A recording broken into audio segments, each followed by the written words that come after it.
A long time ago, I worked at a government agency, and it was terrible.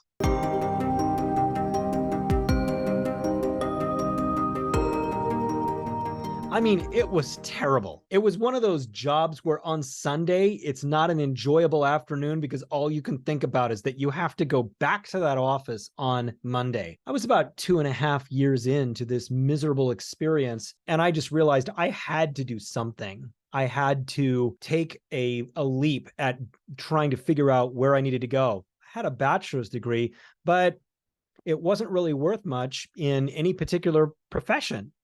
So I had to figure out what I was going to do. And I enrolled in a master's degree course for marriage and family therapy. Instantly, like that, I started feeling better about every single day.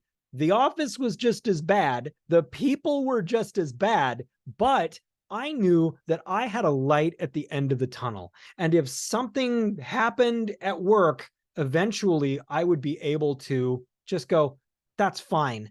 I can go. I have made a habit throughout my career of ensuring that I am in a consistent state of learning. That is what successful people do. When I started getting restless and I had a very good job, I decided that I was going to go and get a second master's degree, an MBA. I am currently in a certification course with the California Institute for Integral Studies to become a psychedelic therapist. I am constantly working on getting new skills. And boy, when something happens in your career, when you need to pivot, when you need to move into a different environment, having those new skills, having a new certification, having something that is in your pocket, that is incredible strength. Do continuous learning. Do continuous skill development. This is confidence building. Your anxiety goes down when you know that you've got something that you're working towards. If you're in a job that feels dead end and you are working towards something, I have seen this time and again with people who just don't like where they're at and they start the process of learning something new. Your mental health improves, you feel more capable, and you feel like you are doing something that is building a monument to yourself in the future. Prioritize your physical and mental well-being. Sometimes it's hard to do the same thing every single day. Take the time to yourself, whether it's a gym membership, whether it's just you're exercising on your own. Make sure that you're exercising. Make sure that you're doing some kind of mindfulness practice because life is hard.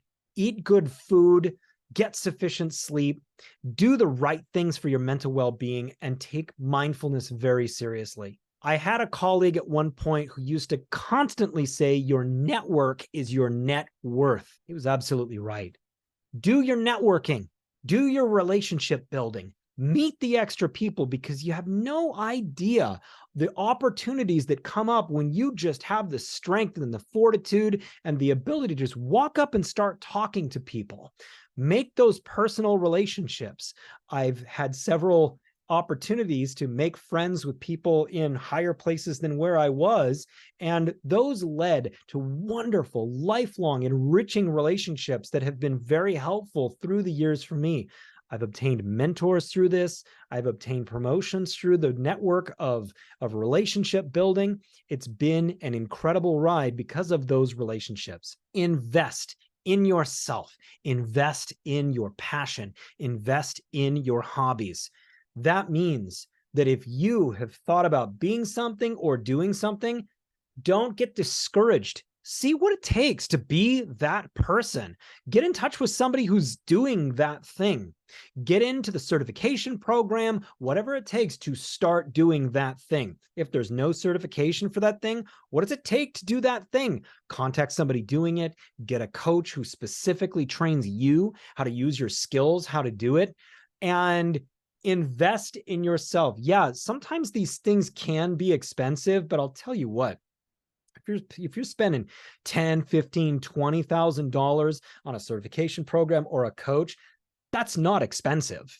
That's not expensive in what you're going to get out of that. Because once you start gaining the skills to be able to get in there and start doing it, and you're making money year after year after year in something that you actually like doing, you'll think back to that years and years down the road and go, gosh, that was the best $15,000 that I spent. I had to take a loan, but I did it.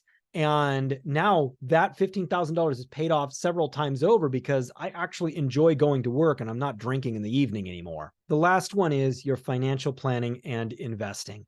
Everywhere I've ever worked, I've tried to put the most into my 401k, the most that was allowable by law, by the company, and everything like that. You can invest as best you can in your future by doing the investing in your investment portfolio. That's very important. You should do that. Talk to a financial planner, all of that stuff. But when we're talking about the greatest investment that you could possibly make, it's you. It's you. Investing in yourself and getting training and certifications and all of that sort of thing, just like I've been talking about this whole time.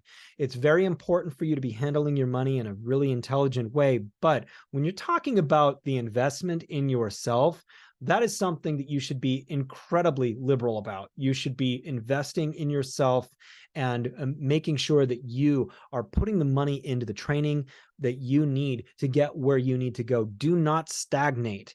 Use your relationships, make the relationships, make the friends, get in the program, and you're going to be going in a better direction in your life. Now go be something great.